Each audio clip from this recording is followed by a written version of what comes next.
ख़बर अथई हिन ॻोठ जो हर माण्हू असांजे ख़िलाफ़ हिन शेर अली मुराद जा कन भरींदो थो रहे। कन केरु कोन थो भरे न, जेका तुंहिंजी हक़ीक़त आहे न उहो ई ॿुधाइनि था उनखे। ज़िंदगीअ में तो कॾहिं को चङो कमु कयो आहे जो तुंहिंजी हू तारीफ़ कनि? मां बुरो त बुरो ई सही, मूंखे रुॻो इहो ॿुधाए त हिन शेर अली मुराद खे हिते रोकियूं कीअं? जेकॾहिं ख़ुदा न ख़ास्ता हलिया या वापसि, उहो त सुवाल ई पैदा नथो थिए त असां ॻोठ में हिकिड़ो ॾींहुं बि रही सघूं। जेकॾहिं शेरल खे रोकणो थिए न हिते, त पोइ शेरल ऐं सूणी जो निकाह कराए छॾ। तूं शेरल खे राज़ी कर, छोरीअ खे मां पाण ई राज़ी कयां। जीअं शेरल घर आयो न त मां हुन मथां ज़ोर रखंदसि, कीअं बि करे शेरल खे राज़ी कंदसि।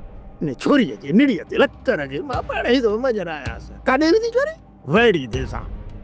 हाणे ॿुधाए, शेरल खां सवाइ ॿियो को भलो रिश्तो मिलंदुसि?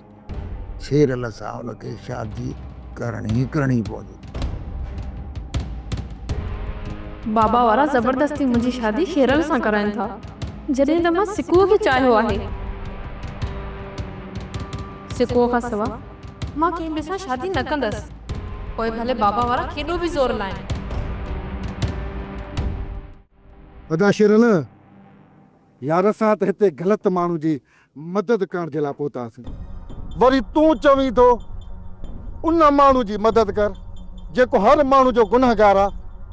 अदा मुराद, हाणे मां पाण परेशान थी वियो आहियां त कजे त आख़िर कजे छा?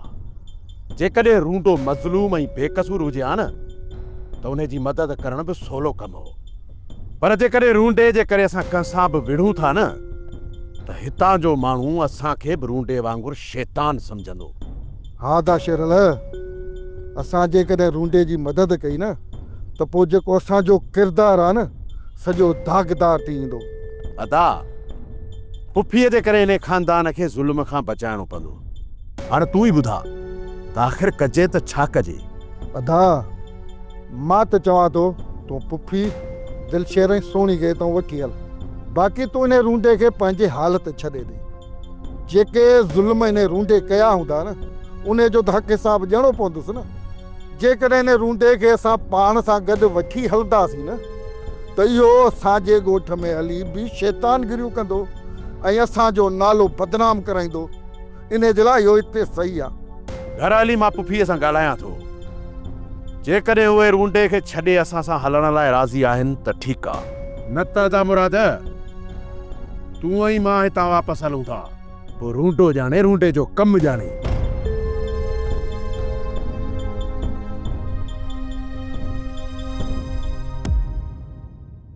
खातू, अल्लाह ख़ैर करे खातू, अञा छोकिरो घर न आयो आहे।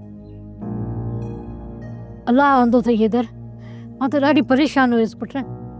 अमां परेशान थियण जी का बि ज़रूरत न आहे, सौट हींअर बिल्कुलु ठीकु आहे।